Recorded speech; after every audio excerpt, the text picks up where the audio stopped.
እግዚአብሔር አምላክ ስሙ ዛሬም ዘወትርም በእኛ አንደበት ብቻ ሳይሆን በፈጠረው ፍጥረት ሁሉ የተመሰገነ ይሁን። እንኳን ለመላኩ ለቅዱስ ሚካኤል እና ለጰራቅሊጦስ ዓመታዊ ክብረ በዓል በሰላም አደረሳችሁ አደረሰን።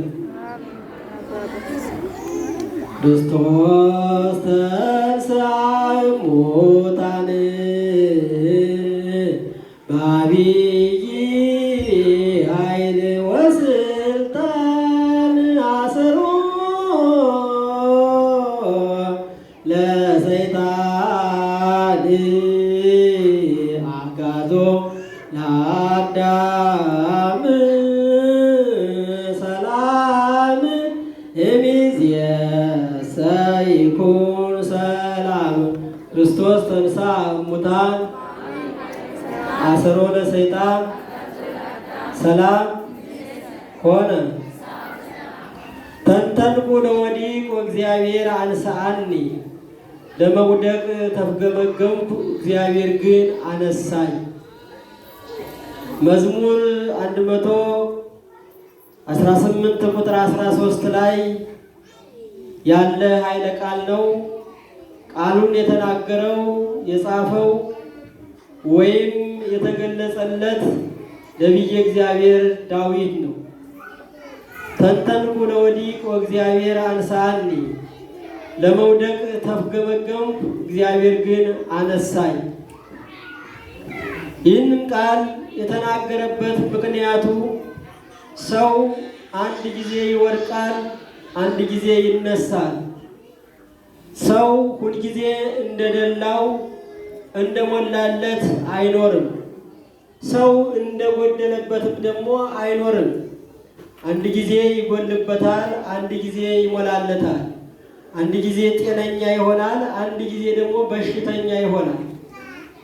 ስለዚህ እነዚህ ነገሮች አጋጥመው ስለነበረ ይህንን በማስታወስ ተንተንኩ ለወዲቅ ወእግዚአብሔር አንሣአኒ። ለመውደቅ ተፍገመገምኩ እግዚአብሔር ግን አነሳኝ ይላል። ዛሬ እንግዲህ የተደራረቡ በዓላቶችን ነው የምናከብረው። አንደኛው የቅዱስ ሚካኤል ዓመታዊ ክብረ በዓል ነው። ሁለተኛው ደግሞ ጰራቅሊጦስ ነው። እንግዲህ ክርስቶስ ከተነሳ በኋላ ከትንሣኤ ጀምሮ ሲቆጠር ባለ 50 ነገ ነው።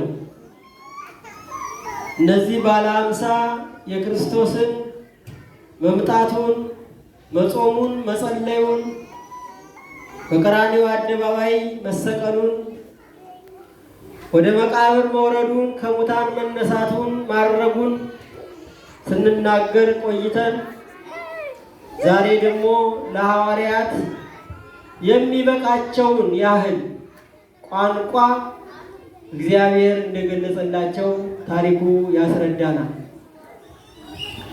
ቋንቋ በኦሪት ዘፍጥረት በምዕራፍ 11 ቁጥር 1 ጀምሮ ስንመለከት እንደተደበላለቀ የሰዎች ልጆች የተለያየ ቋንቋ እንደተገለጸላቸው ታሪኩ ያስረዳናል። ዛሬ ልዩነታችን ውበታችን እያልን የምንለው ወደን አይደለም፣ ተገደን ነው። ልዩነትን ያመጣነው ራሳችን ነን። ግን ሲጨንቀን ልዩነታችን ውበታችን ነው። ከመቼ ዕለት ወዲህ ነው ልዩነት ውበት እንዲሆን? አይሆንም። ለምን መሰላችሁ? መለያየት ውበት አይሆንም። ግን ያስባለን ነገርን ነው። ልዩነታችን ውበታችን ያስባለን በኦሪት ዘፍጥረት በምዕራፍ 11 ቁጥር 1 ጀምሮ የሰዎች ልጆች ቋንቋ አንድ ነበረ ይላል። ስንት ነበረ? የሰዎች ልጆች ቋንቋ አንድ ነበረ። በአንድ ልሳን ይነጋገሩ ነበረ። ግማሾቹ የግዕዝ ቋንቋ ነበረ የአዳም ቋንቋ ይላሉ። አንዳንዶቹ ደግሞ ዕብራይስጥ ይላሉ። አንዳንዶቹ ደግሞ ጽር ይላሉ። አንዳንዶቹ ደግሞ ሮማይስጥ ይላሉ። እንግዲህ እንደየሀገሩ የሀገሩን ቋንቋ ከፍ ለማድረግ የተጠቀመበት ሊሆን ይችላል። ያም ሆነ ይህ ግን የሰዎች ቋንቋ ስንት ነበረ? አንድ ቋንቋ ነበር። አዳምና ሔዋን ከእግዚአብሔር ጋር የሚገናኙበት ቋንቋ አንድ ነበረ ነው የሚለው። አንድ ነበር። በበደል ምክንያት ግን ምን ሆነ? ቋንቋችን ተደበላለቀ። ንዑ ንረድ ወንካው ነገሮሙ ለከለዳውያን። የከለዳውያን ቋንቋቸው አንድ ነው፣ ኑና እንደበላልቀው አለ እግዚአብሔር። ቋንቋችን ተደበላለቀ፣ መሰማማት ጠፋ። ከዚያ በኋላ መለያየት ሆነ። ግማሹ ሌላ ቋንቋ፣ ግማሹ ሌላ ቋንቋ፣ ግማሹ ሌላ ቋንቋ ሆነ። እስካሁን ድረስ የእንስሳት የአራዊት የተለያዩ ፍጥረታት ቋንቋቸው አልተደበላለቀም። አንድ ድምፅ ናቸው። የወፍ ድምፅ አንድ ነው። የበሬውም የላሙም የጥጃውም ድምፅ አንድ ነው። የአንበሳውም የነብሩም የዝሆኑም ድምፅ አንድ ነው። በሰማይ የሚበረውም በምድር የሚሽከረከረውም ድምፅ አንድ ነው። የሰዎች ድምፅ ግን ተደበላልቋል። ይህ ስለተደበላለቀ ሌላ የተለያየ ቋንቋ ተፈጠረ። በሺህ የሚቆጠር ቋንቋ ተፈጠረ። ከዚያ በኋላስ አብሮ ለመኖር ሲባል የተጠቀምንበት ቋንቋ ምን ተባለ? ልዩነታችን ውበታችን። ያለ ውድ በግድ ያመጣ ነው ቋንቋ ነው ማለት። ልዩነት ውበት አልነበረም። ሰዎች ሊጠቀሙበት የፈለጉት ምክንያቱ ጥቁሩ ከቀዩ፣ ቀዩ ከጥቁሩ ሲቀላቀል፣ አበባም የተለያየ አበባ ሲሆን ስለሚያምር ብለን ልንተረጉመው እንችላለን። ስለ መልክ። ስለ ቋንቋ ግን በኃጢአት የመጣ ነው፣ በበደል የመጣ ነው እንጂ ቋንቋ ውበት አይደለም፣ በውበት የተሰጠ ነው አይደለም። የትኛውም ቋንቋ ይሁን አንድ ነበረ ቋንቋችን። ዛሬ እኮ እየተጋደልን ያለነው ውበትማ ቢሆን መቼ እንጋደል ነበር? የኃጢአት ውጤት ባይሆንማ መቼ እንጋደል ነበር? ዛሬ እኮ እየተጋደልን ያለነው ይሄ ቋንቋ የኔ ነው፣ ከዚህ ከኔ ቋንቋ ተናጋሪ ውጪ ሌላ ሰው መኖር የለበትም ብለን የማንጣላበት ቢሆን ነበር ውበት ቢሆን። ግን ያ የማንጣላበት ቋንቋ አንድ ቋንቋ ነበረ። ያ ቋንቋ ለ70-80 ሺህ ተከፋፍሎ አሁን ችግር ላይ ወድቃለች አለ። የትኛውም ዓለም ምናልባት ወደ አፍሪካ ስንመጣ ጥቁር ምናምን ልንል እንችላለን። ግን ነጭም ይለያያል፣ በቋንቋ ይለያያል። ነጭ ነው፣ መልኩ አንድ ነው፣ ቋንቋው ግን ይለያያል። ቋንቋው ስለተለያየ ብቻ በጦርነት መከራውን ያያል። አንዳንዶቹ ደግሞ ቋንቋቸው አንድ ሆኖ ይደባደባሉ። ይህንን በሳምንት ሰፊ እንማማራለን። ዛሬ ስለ መልአኩ ስለ ቅዱስ ሚካኤል ነው የምንማማር። ተንተንኩ ለወዲቅ ወእግዚአብሔር አንስአኒ፣ ለመውደቅ ተፍገመገም እግዚአብሔር ግን አነሳኝ። እግዚአብሔር ከወደቅንበት ያንሳል። በብዙ ውድቀት የወደቅናል አለን። በመንፈስ ዝለት፣ በተለያዩ ሱሶች የወደቅን፣ በዘረኝነት ሱስ የወደቅን፣ ያ የሚያነሳን ከዚያ ሱስ የሚያነሳን ከዚያ ክፉ መንፈስ የሚያነሳን ሰውን አንድ አድርገን እንዳናይ የሚያደርግ መንፈስ የሚያነሳን እግዚአብሔር ነውና ተንተንኩ ለወዲቅ ወእግዚአብሔር አንሳኒ፣ ለመውደቅ ተፈገመገም ግን እግዚአብሔር አነሳኝ ብለን መጸለይ ያስፈልጋል። እንደ ነቢየ እግዚአብሔር ዳዊት እንደሚታወቀው ቅድምም እንደተሰበከው በመዝሙር 90 ቁጥር 11 ላይ እስመ ለመላእክቲሁ ይእዝዞሙ በእንቲአከ ከመ ይቀቡከ በኩሉ ፍናዊከ ወበእደዊሆሙ ያነስኡከ። መላእክቱን ሚካኤልን፣ ገብርኤልን፣ ሱራፌልን፣ ኪሩቤልን ሌሎችንም መላእክት ወደ አንተ ይልካቸዋል። ከመ ይቀቡከ በኩሉ ፍናዊከ በመንገድ ሁሉ ይጠብቁ ዘንድ ወበእደዊሆሙ ያነሱከ ቢያነቅፍህ ብትወድቅ በእጃቸው ሊያነሱህ በምሕረት እጃቸው ሊደግፉህ ብሎ ነቢየ እግዚአብሔር ዳዊት ተናገረ። ዛሬ የብዙዎች ታሪክ ቢኖርም የአንዱን ታሪክ ላንሳ ረጅም ስለሆነ። አንድ ባይራን የሚባል ሕፃን ነበረ። በእናቱ ማህፀን ጀምሮ የተፈረደለትና የተፈረደበት። የሰማችሁ ነው። የተፈረደለትና የተፈረደበት። ይህ ባይራን የሚባል ቅዱስ ሚካኤልን በየወሩ የሚዘክሩ የቅዱሳን እናትና አባት ልጅ ነው። ቅዱሳን የሚሆኑ እናት አባቱ ቅዱሳን የሚሆኑ የተባረኩ የእግዚአብሔር ሰዎች የሆኑ የመላእክት የጻድቃን የሰማዕታት ወዳጆች የሆኑ የነሱ ልጅ ነው። ሞት ግዴታ ነው፣ አይቀርም። አባቱ ገና በእናቱ ማህፀን ሳለ ሞተ። እናት ገና ነፍሰ ጡር ሆና ችግር ላይ ወደቀች።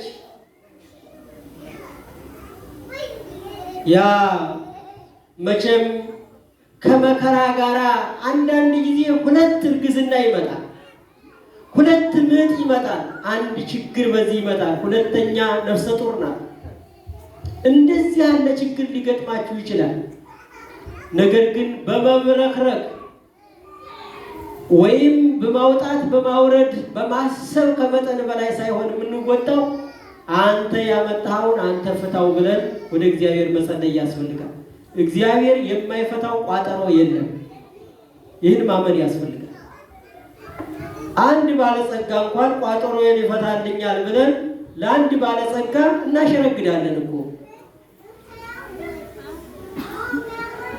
ስለዚህ እግዚአብሔር የማይፈታው ቋጠሮ ስለሌለ ወደ እግዚአብሔር ትጸልይ ነበረ፣ ሁልጊዜ ትማጸን ነበረ ሁልጊዜ። እና መውለጃዋ ደርሶ ይቺ ሴት ወንድ ልጅ ተገላገለች። መላእክት በመስኮተ ቤታ ወይም በቤቷ መስኮት ሆነው ይናገሩ ነበረ። ይህ ልጅ የዚህ ጎረቤት ባለጸጋን ንብረት ይወርሳል የሚል ቃል ተናገሩ። አንድ እቡይ የሆነ እቡይ አይኑ ወስሱ አለብን፣ አይኑ የሚሳሳ ልቡ ክፉ አሳቢ የሆነ አንድ ባለጸጋ ነበረ። ይህ ባለጸጋ የማይሰጥ የሰዎችን የሚሰበስብ ነገር ግን የማይበላው ይቄጥ ለርሱ ወይ ዘግብ ለባይድ ይላል። ለሱ እየሳሳ ለባይድ ይሸክፍ ነበር። አንዳንድ ጊዜ ሰዎች ቆጣቢዎች ናቸው ሲባል ራሳቸውን እየጎዱ መሆን የለበትም። መጀመሪያ ገንዘቡን የሚያፈራው እሱ ስለሆነ ከሱ በኋላ ስለተገኘ ራሱን መጉዳት የለበትም። እከሌ ቋጣሪ ነው ሲባል ሰምታችሁ ታውቃላችሁ? እከሌ እኮ ቋጣሪ ነው አይወጣውም ይባላል። ይሄ ማለት ምን ማለት ነው?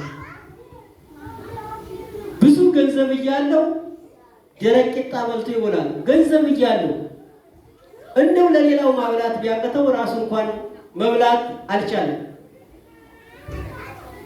እና ከሌ ቋጣሪ ነው ድርቅ ብሎ ገንዘቡ በባንክ ቤት ሞልቶ እንዲሁ የሚሞታል። እና የሰውዬም የዚህ ቢጤ ነው። እና ብዙ ገንዘብ ነበረው። ነገር ግን አይሰጥም፣ አይበላም። እና ይሄ የቅዱስ ሚካኤል ቃል ይህ ነገር ሲነገር ይህ ልጅ የዚህን ባለጸጋ ንብረት ይወርሳል ሲል ወሰማ በመስኮተ ቤቱ ይላል። በቤቱ መስኮቱን እሱም ሰማ ይላል። መላእክት ተገልጸውለት ሳይሆን እግዚአብሔር ለጻድቃንም ለኃጥአንም ቃልን ይገልጻል፣ ይናገራል። ለጻድቃን እንዲመለሱ፣ ለኃጥአን እንዲመለሱ፣ ለጻድቃን ደግሞ ባላቸው ስራ እንዲተጉ እግዚአብሔር ለሁለቱም ይገለጣል። ይህን ቃል የገለጠው ባለጸጋው ተመልሶ ከክፋቱ ተመልሶ እንዲሰጥ መልካም ሰው እንዲሆን ነበረ። በዚህን ጊዜ ሰይጣን በልቡ ገባና ከዚያ ከተወለደ በኋላ የተወሰነ ጊዜ እንደምንም ብላ ጡት እስከሚጥል ድረስ እያጠባች አቆየችው። ከእሷ ጋር ችግሯን ችግር አድርጋ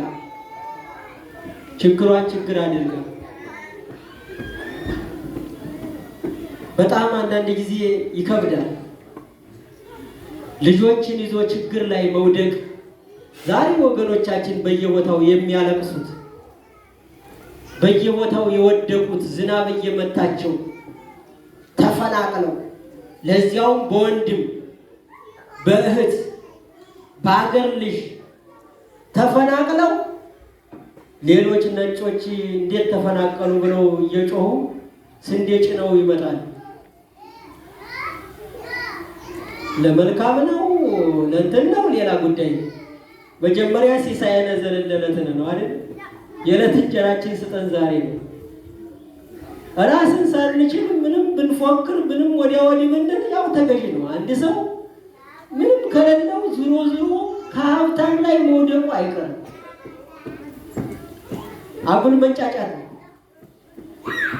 ግን በጣም የሚያናድደው እያለ ለማኝ መሆናችን፣ ሳናጣን ለማኝ መሆናችን፣ ሁልጊዜም የሚቆጨን የሚያናድደን ሰው ሳውዲ አረቢያ ሄዶ እንዴት ይንገላታል?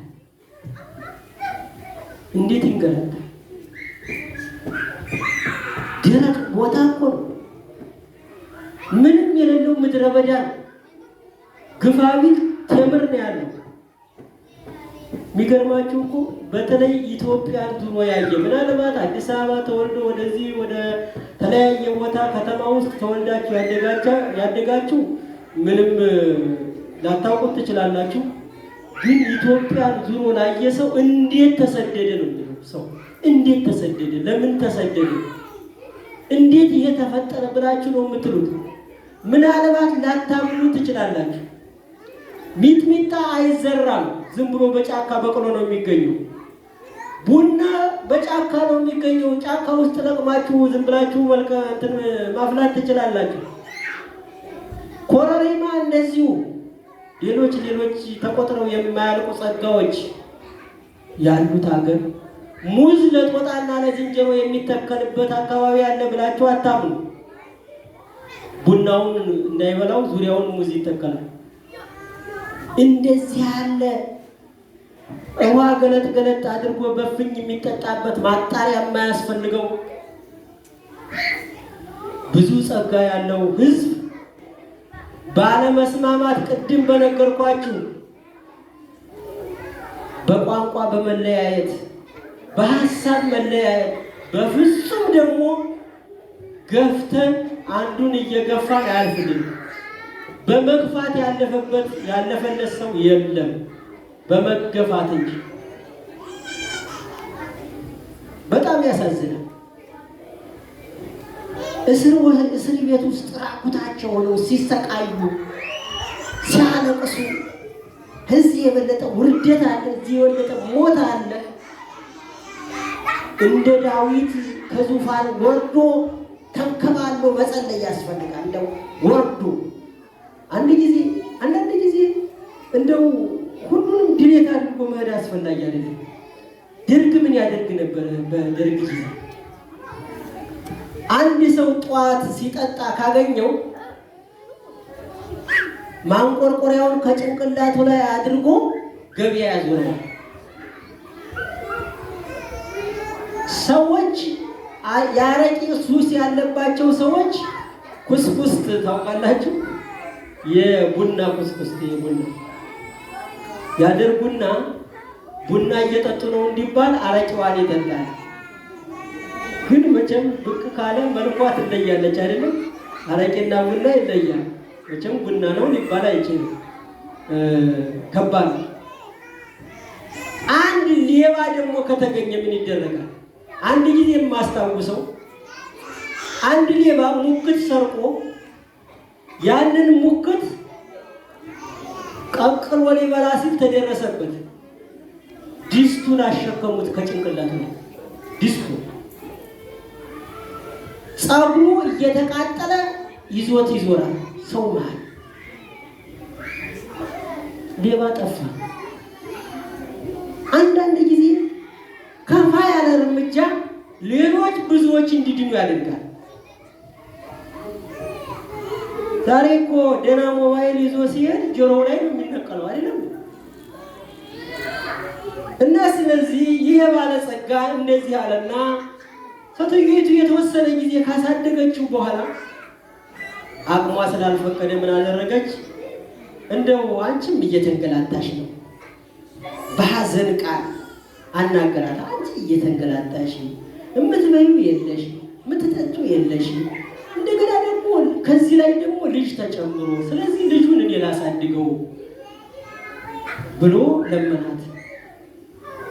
እንደዚህማ ከሆነ ትልና እናቲቱ ምን አደረገች? በቃ ልጄ በመልካም ያድግልኛል ጥሩ ነው ብላ ደስ ብሏል ለባለጸጋው ልጁን ሰጠችው። ማንን? ተላሶን ወይ ባይራ።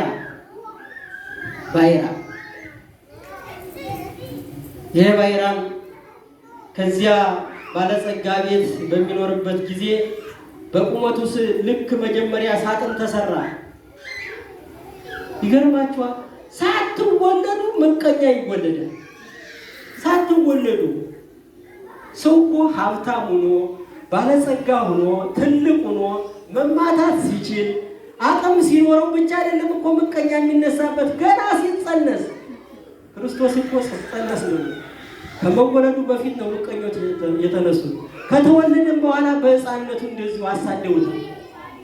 ባይራን በእናቱ ማህፀን ሆኖ ምቀኛ ተወለደ።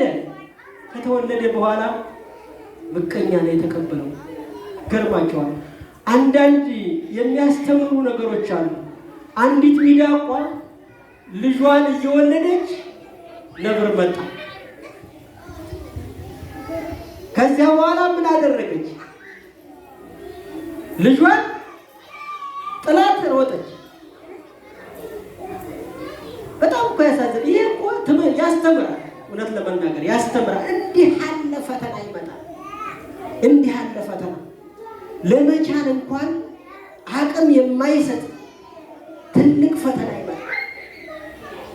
እዚያ ልጁን ሰጠችና ያ ሰውዬም በሳጥኑ በቁመቱ ልክ ሳጥን አሰራና ወስዶ ባህር ደቀ። ተመልከቱ፣ ባህር ደቀ። እሱ የፈለገው ፍየል እንዲጠብቅለት ወይም ለራሱ አስቦለት አይደለም፣ እንዲሞት ወደ ባህር ወረወረው። ተንተርኩሎ ወዲቆ እግዚአብሔር አንሳኝ። ለመውደቅ ተፍገመገም፣ እግዚአብሔር ግን አነሳኝ አለ ነብይ እግዚአብሔር ጋር። ብዙዎች ወረውሩናል፣ ግን ብንወረወርም ሸክላ አይደለንም፣ አንሰበርም፣ እንነሳለን። እግዚአብሔር ያነሳናል፣ እግዚአብሔር ይጠግነናል። ስለዚህ ከዚያ በኋላ ምን ተደረገ? የሰው ባህሩ አንሳፎ ወደ ውስጥ ሳያሰጥመው እያንሳፈፈ በጎች ወደሚጠብቅ ሰው አደረሰው። ተመልከቱ። አንድ ባለጸጋ በጎች የሚጠብቁ ሰዎች አገኙት፣ ወሰዱ። ሳጥኑ ሲከፈት ልጅ ነበረ። ዛሬም እኮ በየጎዳናው የሚጣል ልጅ አለ። አስረግዞ ይጠፋል። አላውቅሽም ይላል። የወንዶች ክፋት፣ የሴቶች ክፋት ፊልም እንዳይከፋት እናከበዋል። አንተና አቅም የሌለው የኔ ቢጤ እንትን ገብቶ ትምህርት ቤት ፈተና ላይ ከዚያ መቼም ከተዘራው አንድ አላጣም ብሎ ሁሉንም ያከበዋል። ዝም ብሎ ሁሉንም ከላይ እስከ ታች ማለት አንድ ሁለት ራይት ያገኛል። ክፋት ልጅ እኮ ከጸጋ በላይ ጸጋ፣ ከሀብት በላይ ሀብት፣ ከወርቅ በላይ ወርቅ ነው። እንዴት ሰው ልጁን አላውቅም ይላል? እንዴት ሰው ልጁን ይጥላል? ሁልጊዜም በእውነቱ እህቶቻችን የምትቆረቆሩበት እንደው እርግጠኛ ነኝ ከእድሜያችሁም የሚቀንስ ነው። መቼም ሰው በፈቀደው ባይሆን እግዚአብሔር በፈቀደው ቢሆንም ሰው መቼም ከሀዘን ብዛት እድሜው ያጥላል። ከሀዘን ብዛት ሀዘን ክፉ ነው፣ ይጎዳል። ልጆች አሁን አንዲት ሴት ልጇን ጥላ እንቅልፍ ይወስዳታል ዘላለም። ልጇ እኮ ነው። ከየትም ታምጣው እና የፈለገው ችግር ቢሆን ወንዶችም ሆነ ሴቶች ልጅ ከተፈጠረ አሳድጉት እባክህ። አላውቅሽም ሲላት ወደ ዘመዶቿም እንዳትሄድ አላውቅሽም ትባላለች። ከሁለትም ነው አላውቅሽም የምትባል አንዲት ሴት። በዚህ በኩል ለዘመናት እሞትልሻለሁ እስከ መጨረሻ አንቺን አልባ አልኖርም የሚለው አርግጃለሁ ስትለው ይላል። አስደንጋጭ ዜና፣ ሰበር ዜና ነው። መች ተነጋግረን እዚያ እንትን ብሎ በኋላ ስልኩን ዘግቶልም ይላል፣ ይጠፋል። አንዳንዶቹ ራሳቸውን ያጠፋሉ። የምን ሰይጣን ራሱን ያጥፋ ይታባል። አንዳንዶቹ ማን ብዬ አባቱን እነግረዋለሁ ትላል። አንቺ አይደል የተወለደው እኔ ነኝ አባትህም እናትህም። በቃ ከጠፋ ጠፋ። የት አባቱ?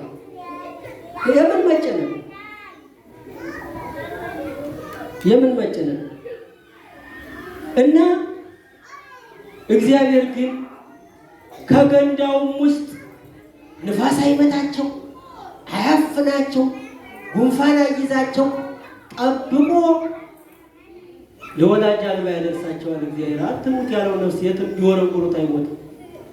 ባይራን ተወረወረ፣ በሳጥን ውስጥ ነው ያለው። ትንፋሽ የለም፣ ምን የለም። ግን እግዚአብሔር ኦክሲጅን እየሰጠው እየመገበው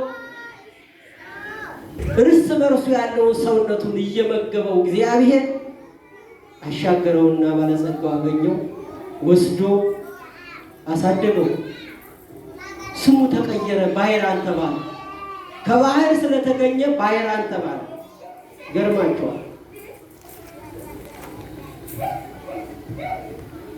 ምን ይላል መሰላችሁ? መጽሐፈ ምሳሌ 24:34 ላይ ሁለት ነገሮችን ካንተ እለምናለሁ፣ ከንቱነትንና ሐሰተኝነትን አርቅልኝ፣ ባለጠግነትንና ድህነትን አትስጠኛል።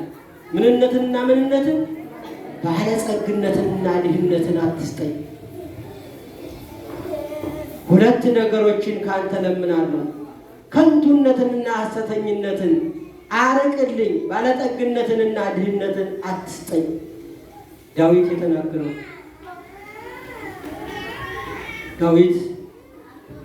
ሰሎሞን የተናገረው ነው። ይቅርታ ሰሎሞን የተናገረው ነው።